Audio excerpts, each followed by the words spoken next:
Côte d'Ivoire. Abidjan Cocody, le jeudi 12 septembre 2024, s'est tenue la conférence inaugurale marquant la deuxième journée de la 4e édition du Sommet international du bénévolat africain.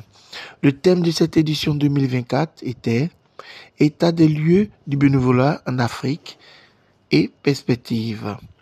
Le CIBA 2024 est une plateforme de réseautage permettant aux jeunes de s'approprier les valeurs du bénévolat et du civisme. Je suis Madame Ruth Mbadou de la République démocratique du Congo. Je viens précisément de la ville de Kinshasa.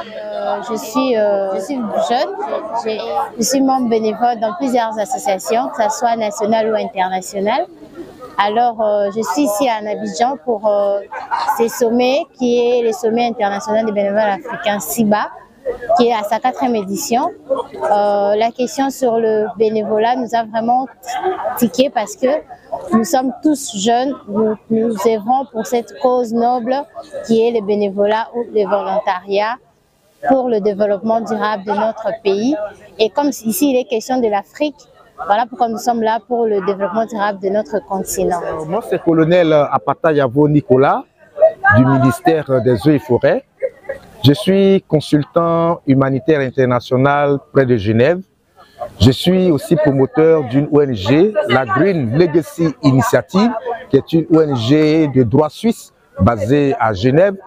Je suis responsable du projet Une école 5 hectares de forêt, ministère des Eaux et Forêts. Je suis chevalier. Voilà, voici ce que je pourrais dire. Ce qu'on doit retenir, c'est que la forêt ivoirienne va mal. La forêt va mal, c'est effectivement une réalité. Depuis lors, nous avons déforesté. La Côte d'Ivoire a connu un fort taux de déforestation. Disons que nous avons un taux très élevé en matière de déforestation. Et donc, selon les prévisions, il nous faut reconstituer notre couvert forestier à hauteur de 20%. Et pour cela, le ministère des Eaux et Forêts, le gouvernement ivoirien ont pris la pleine mesure de cette situation pour poser des actes forts. Parmi les actes forts, il y a la mise en place de certaines initiatives. Donc, le projet Une école 5 hectares de forêt, le projet Un village 5 hectares de forêt, le projet de réhabilitation des forêts sacrées, tout un tas, je dirais, d'initiatives que le ministère a initiées. Toute l'administration forestière, la direction régionale, la direction générale et tous nos services de terrain sont outillés pour apporter leur contribution. Aujourd'hui, nous saisissons l'opportunité de ce salon pour dire aux bénévoles, je dirais ivoiriens et même africains, que nous avons notre part à jouer parce qu'en matière de reforestation, il y a un groupe qui va certainement planter, donc il faut y participer. Il y a un autre groupe qui va aussi, je dirais, entretenir. Et ça, le défi à relever, c'est un défi qui est immense. Il faut pouvoir entretenir pour escompter avoir les résultats qu'il faut. Et donc aujourd'hui, le bénévolat est bienvenu pour nous aider véritablement à avoir, je dirais, des personnes qui se décident à aider l'État ivoirien. Et en aidant l'État ivoirien, on s'aide nous-mêmes parce que nous participons à la reconstitution du couvert forestier. Les pluies se stabilisent, la vie devient meilleure et tout le monde se sent merveilleusement bien.